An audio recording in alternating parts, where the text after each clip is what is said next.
नमस्कार दोस्तों, एक बार फिर हमारे YouTube चैनल में आप लोगों का हार्दिक स्वागत है। लेटेस्ट अपडेट निकल कर आई है कि केंद्रीय कर्मचारियों के लिए बहुत बड़ी खुशखबरी है। 50% होगा महंगाई भत्ता, केंद्रीय कर्मचारियों के पास लग जाएगा पैसों का ढेर। 9,000 रुपये बढ़ जाएगी कर्मचारियों की सैलरी। तो दोस्तों, हम आपको सब डिटेल में बताएंगे कि कर्मचारियों की सैलरी में इतना बड़ा इजाफा कब होगा। अगर आप हमारे चैनल पर फर्स्ट टाइम विजिट कर रहे हैं तो चैनल को लाइक कर दीजिए, सब्सक्राइब कर दीजिए, साथ ही साथ बेल आइकन को भी बजा दीजिए ताकि गवर्नमेंट या पेंशन से संबंधित जितनी भी न्यूज़ आती है उनकी नोटिफिकेशन आप लोगों के पास तुरंत पहुँच के। तो करते हैं वीडियो को स्टार्ट बिना किसी देरी के। दोस्तों, साल 2023 केंद्रीय कर्मचारियों के लिए गुड न्यूज़ लेकर आया है। एक के बाद एक अच्छी खबरें उनके सामने आएंगी। साल की शुरुआत महंगाई भत्ते में ज़बरदस्त इजाफे के साथ हुई। मार्च में केंद्रीय कर्मचारी का महंगाई भत्ता बढ़कर 42% हो गया।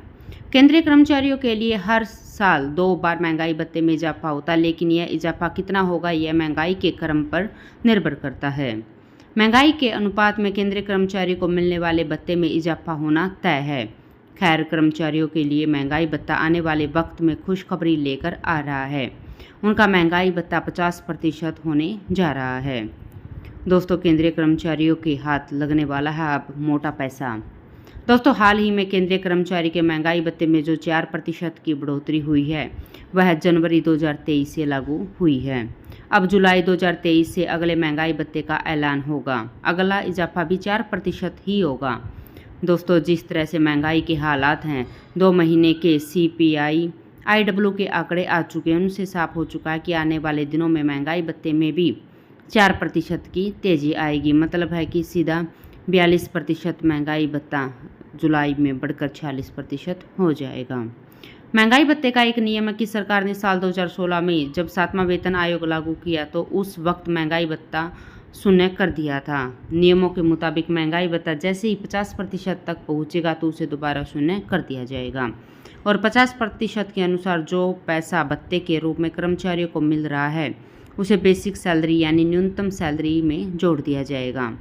दोस्तों, मान लीजिए कि किसी कर्मचारी की बेसिक सैलरी 18,000 रुपये है तो उसे 50% DA का 9,000 रुपये मिलेंगे, लेकिन 50% DA होने पर इससे बेसिक सैलरी में जोड़कर फिर से महंगाई भत्ता शून्य कर दिया जाएगा। मतलब बेसिक सैलरी रिविजन होकर 27,000 रुपये हो जाएगी।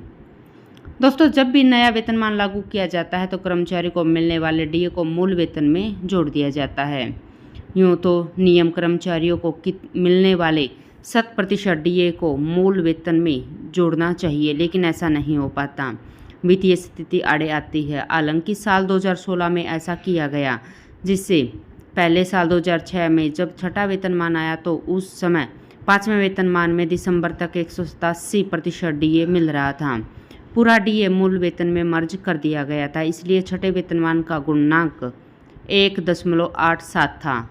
तब नया वेतनमान बैंड और नया ग्रेड वेतन भी बनाया गया, लेकिन इसे देने में 3 साल लग गए। साल 2006 में छठे वेतन आयोग के समय नए वेतनमान को 1 जनवरी 2006 से लागू किया गया था, लेकिन इसकी अधिसूचना 24 मार्च 2009 को जारी कर दी गई थी। इस देरी की वजह से सरकार को 39 से 42 महीने का DA एरियर 3 किस्तों में 3 वित्तीय वर्षों 2008, 9, 9, 10 और 10-11 में भुगतान किया गया। नया पे स्केल भी बनाया गया। 5वां वेतनमान में 8,000 से 13,500 वाले वेतनमान में 8,000 पर 186% DA 14,500 रुपये होता था। इसके लिए दोनों को जोड़ने पर कुल वेतन 22,880 रुपये हुआ। छठे वेतनमान में इसका समकक्ष वेतनमान 15,600 से लेकर 39,100 प्लस 5400 ग्रेड पे निर्धारित किया गया। छठे वेतनमान में यह वेतन 15,600 से सीधा 5400 प्लस 21,000 और उस पर 1 जनवरी 2009 को 16% DA 2,226 जोड़ने पर कुल वेतन 23,226 रुपये तय किया गया। चौथा वेतन आयोग की सिफारिश सीधे 1986 को, 5वें की 1996 को, छठे की 2006 को और 7वें कमीशन की सिफारिश जनवरी 2016 को लागू कर दी गई। दोस्तों हाउस रेंट अलाउंस में भी अगला रिवीजन 3% का होगा। अधिकतम मौजूदा दर 27% से बढ़कर HRA 30% हो जाएगा, लेकिन यह तभी होगा जब महंगाई भत्ता 50% के पार हो जाएगा। वित्त विभाग के मेमोरेंडम के मुताबिक DA के 50% क्रॉस होने पर HRA 30%, 20% और 10% हो जाएगा। हाउस रेंट अलाउंस की कैटेगरी XYZ क्लास शहरों के हिसाब से है। जो केंद्रीय कर्मचारी X कैटेगरी में आते हैं उन्हें 27% HRA मिल रहा है, जो 50% DA होने पर 30% हो जाएगा। वही Y क्लास वालों के लिए यह 18% से बढ़कर 20% हो जाएगा और Z वालों के लिए 9 से बढ़कर 10% हो जाएगा। तो दोस्तों आज के लिए इतना ही, मिलते हैं नेक्स्ट वीडियो में। तब तक के लिए जय हिंद, जय भारत।